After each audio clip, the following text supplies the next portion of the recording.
Oi, gente, tudo bem? Quanto tempo, não? Já faz uns dias desde o último vídeo, mas eu voltei porque hoje eu quero continuar a falar sobre o assunto.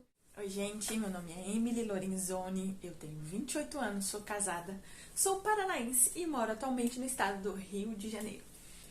Bom, antes de vocês me perguntarem o porquê que eu falo tanto sobre esses assuntos e quais são as minhas fontes, eu quero que vocês saibam que eu estudei. Além de ser formada em publicidade e propaganda, eu fiz o curso de Ministério, Fundamentos em Ministério de Aconselhamento e outro curso de aconselhamento com foco em comportamentos viciados. Então, eu estudei para estar falando sobre isso, tá bom? Só para vocês terem mais um tipo de segurança em saber de onde que vem esse conhecimento, né? Não é uma pessoa aleatória. Além do mais, esses dias eu vi Rodrigo Silva falando o seguinte: quando a gente tem um carro velho, a gente leva tanto ele na mecânica, a gente acaba conhecendo um pouco sobre mecânica. Foi assim que eu descobri o que é hemocinética e entre outros nomes aí que eu já esqueci. E, dito isso, eu sei sobre alguns assuntos com embasamento psicológico. Porque esse carro velho aqui teve que ir muitas vezes na psicologia, teve que fazer muitos anos de terapia. Fiz 2 anos a princípio, depois fiquei um tempo sem e voltei recentemente, vai fazer um ano já que eu voltei com a terapia. Então, além de ter estudado, eu tenho experiência no assunto. Então, pessoal, no último vídeo eu falei sobre escape emocional e o quanto nós ultimamente, nos últimos anos, temos usado desses escapes emocionais de uma forma totalmente irresponsável e temos até, de certa forma, romantizado essas situações. Ai, no meu dia a dia eu preciso ter um escape emocional, mas isso não é necessário, né? Bom, mas como esse assunto é algo complexo, eu vou precisar continuar falando disso, só que cada vez com um vídeo novo, porque existem diversos tipos de autossabotagem. Existem os mecanismos de defesa e existem também alguns comportamentos que nós usamos como autossabotagem. Os mecanismos de defesa eu vou deixar para um próximo vídeo, porque para eu explicar cada um demora um pouquinho. Hoje eu quero falar especificamente sobre um tipo de autossabotagem que é cada vez mais usada, tanto para quem está dentro da igreja quanto quem está fora. Vamos lá. Eu vou falar sobre o consumo de drogas. Exatamente. Então, sejam elas lícitas ou ilícitas, elas têm cada vez mais aumentado o seu consumo. Cada ano que passa existem mais usuários e cada vez são usuários mais jovens.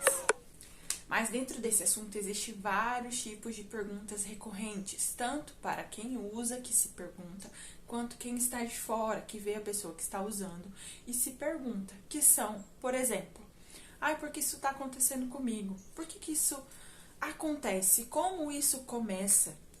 Ou a família pergunta como que lida com essa situação.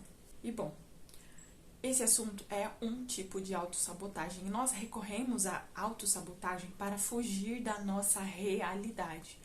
Porém, muitas vezes a família, ela olha para a pessoa e ela fala assim: essa pessoa não tem motivos para estar usando drogas. Ela não tem motivos para estar usando da substância para fugir da sua realidade, porque a sua realidade é ótima. Eu dei de tudo para essa pessoa.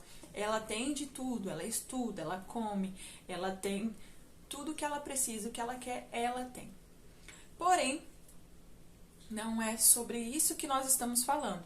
Por trás de um sorriso, por trás de uma pessoa que estuda, que trabalha, que tem os pais dentro de casa, que tem família ou não, não importa qual é a realidade financeira e situação social dessa pessoa. O que vai levar a pessoa a usar entorpecentes, algum tipo de substância, alucinógena ou não, são os tipos de trauma que ela passou já em sua vida. Então não importa se é branco, se é preto, se é amarelo, se é rico, se tem comida em casa, se não tem. Isso não é a base. Isso nunca vai ser a base emocional de uma pessoa. Isso nunca vai definir como a pessoa se sente por dentro, porque é muito particular. O que eu tô querendo dizer é que o que nos leva a usar qualquer tipo de substância para fugir da realidade são os tipos de trauma que eventualmente algumas pessoas sofrem, tá bom?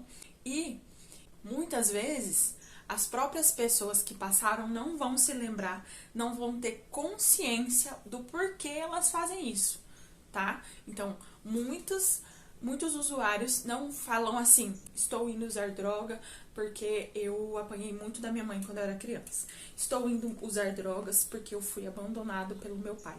Estou indo, entendeu? Não é assim.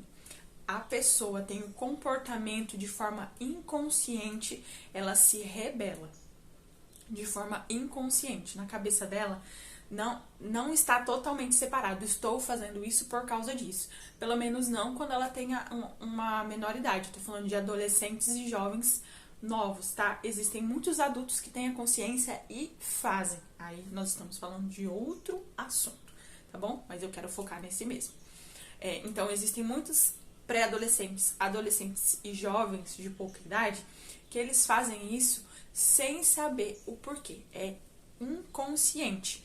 E pode também existir o caso de pessoas que sofreram por um certo tipo de abuso e de violência que foram tão graves, tão pesados para essa pessoa que ela mesma não se recorda do que aconteceu e acaba escolhendo ter comportamentos rebeldes e autodestrutivos durante muitos anos sem saber o porquê, tá bom? Então, sendo consciente, inconsciente ou subconsciente ou não essa atitude, o que está por trás de um viciado, o que está por trás de uma pessoa problemática socialmente e emocionalmente, sempre será algum tipo de trauma que ela sofreu na sua infância, seja a primeira infância, seja a segunda infância, seja na pré-adolescência ou na adolescência.